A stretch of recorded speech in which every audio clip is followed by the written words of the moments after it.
ఇది కేవలం సమాచారంగా మాత్రమే భావించండి. వైద్య నిపుణులను సంప్రదించండి.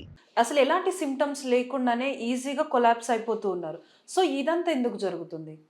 అంటే ఇప్పుడు సైలెంట్‌గా హార్ట్ ప్రాబ్లమ్ లోపల ఉందనుకోండి. మనకు తెలిసే అవకాశం ఉండదు. ఇప్పుడు మీకు లోపల హార్ట్ లోపల 90% బ్లాక్ ఉన్నా కూడా వాళ్ళు నార్మల్‌గానే ఉంటారు. మనతో పాటే నవ్వుతా తిరుగుతా ఉంటారు. వాళ్ళకి తెలియదు. సో, నొప్పి రావాలని లేదు. అంటే బాగా ఎక్కువ వాళ్ళు ఎక్సర్సైజ్ చేసినప్పుడు కొంతమందికి నొప్పొచ్చే అవకాశం ఉంది. కానీ నార్మల్ లెవెల్స్‌లో ఏమీ నొప్పి రాకపోవచ్చు. కాబట్టి మనం వాళ్ళు టెస్టింగ్ చేసుకున్నప్పుడు కూడా అది బయటపడకపోవచ్చు. ఎందుకనంటే హార్ట్ అటాక్ వచ్చేదానికి ఒక అరగంట ముందు కూడా ఈసీజీ గాని, 2డీ ఎకో గాని నార్మల్‌గా ఉంటాయి. సో, అందుకనేంటి మనం ఈసీజీ, 2డీ ఎకో చేసి మన ప్యాకేజీల్లో ప్రధానంగా ఇవే ఉంటాయి. ఇవి చూసుకొని ఓకే మనం హార్ట్ స్టేటస్ చెక్ చేసుకున్నాం నార్మలే ఉంది అనుకునే అవకాశం ఉంది. అయితే ముందే తెలియడానికి ట్రెడ్మిల్ టెస్ట్ చేసుకోవాలి. ట్రెడ్మిల్ టెస్ట్ చేసుకున్నప్పుడు దాంట్లో కనుక అబ్నార్మల్ కనపడితే వాళ్ళు సైలెంట్‌గా లోపల ప్రాబ్లమ్ ఉన్నా కూడా మనకి ప్రాబ్లమ్ అంటే ట్రెడ్మిల్ టెస్ట్ చేయడానికి ఏమంటారంటే మేము రోజు నడుస్తున్నాం. మనం రోజు ట్రెడ్మిల్ మీద నడుస్తున్నాం. ఇంక టెస్ట్ ఎందుకు అనుకుంటారు చాలామంది.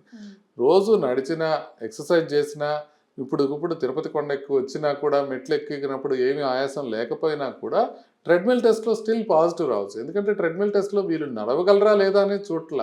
ట్రెడ్మిల్ టెస్ట్‌లో ఏం చూస్తున్నాం అంటే నడుస్తున్నప్పుడు ఈసీజీలో మార్పులు వస్తున్నాయా లేదా అనేది చూస్తున్నాం. చాలామందికి ఈసీజీలో మార్పులు పెయిన్ రావడం కన్నా ముందొస్తాయి. అంటే మనకి ట్రెడ్మిల్ టెస్ట్ ముందే కనిపెడుతుంది అని. కొన్నిసార్లు ట్రెడ్మిల్‌లో కూడా తెలియకపోవచ్చు. అలాంటి వాళ్ళకి సీటీ కారోనరీ కాల్షియం స్కోర్ అని కానివ్వండి, లేకపోతే సీటీ యాంజియోగ్రామ్ అని కానివ్వండి, ఇలాంటివి చేసినప్పుడు మనకు తెలుస్తుంది. కానీ అసలు చెప్పాల్సింది ఏంటంటే వీళ్ళకి లోపల ప్రాబ్లం ఉండి వాళ్ళకి తెలియకపోవటం వల్ల మనకి సడన్‌గా ప్రాబ్లమ్స్ పరిణమించడం అనేది ఎక్కువగా జరుగుతోంది. అది ఒకటి. రెండోది ఏంటంటే సడన్ కార్డియాక్ అరెస్ట్‌కి హార్ట్ అటాకే కారణం కాక్కర్లా.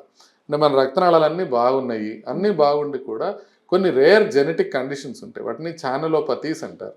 ఆ ఛానలోపతీస్‌లో హైపర్ట్రోఫిక్ అబ్స్ట్రక్టివ్ కార్డియోమయోపతి అని, రైట్ వెంట్రిక్యులర్ డిస్ప్లేషియా అని, ఏఆర్‌విడి అంటారు. అరిథ్మోజెనిక్ రైట్ వెంట్రిక్యులర్ డిస్ప్లేషియా అంటారు. ఇది గాని సిపివిటి అంటారు, లాంగ్ క్యూటీ సిండ్రోమ్ అంటారు, షార్ట్ క్యూటీ సిండ్రోమ్ అంటారు, బ్రుగాడా సిండ్రోమ్ అంటారు. ఇలా కొన్ని జబ్బులు ఉంటాయి.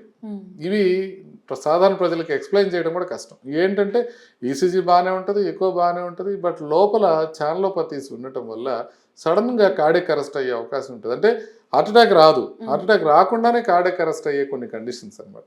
మరీ యంగ్ పీపుల్ మనం చూస్తుంటాం, ఇంటర్మీడియట్లోను 10th క్లాస్లోను చనిపోతుంటారు. వాళ్ళకి ఇలాంటి ప్రాబ్లమ్స్ ఉన్నప్పుడు ఉంటాయి. అదేవిధంగా కానిస్టేబుల్ ఎగ్జామ్కి మనకు వాళ్ళు పరిగెడతా సడన్గా కొలాప్స్ అవుతుంటారు. అలాంటి వాళ్ళకి కూడా ఇలాంటి లోపల కొన్ని అన్‌డయాగ్నోస్డ్ ప్రాబ్లమ్స్ ఉండటం వల్ల వాళ్ళకి సడన్గా ప్రాబ్లమ్స్ వచ్చే అవకాశం ఉంటుంది. వాళ్ళకి కూడా ఈసీజీ ఎక్కువ చేసినప్పుడు వాళ్ళకి కొంత మేరకు తెలిసిపోతుంది. కొంతమందికి తెలియకపోతే వాళ్ళకి ఫర్దర్ టెస్టులు చేసుకోవాల్సిన అవసరం ఉంటుంది. ఓకే.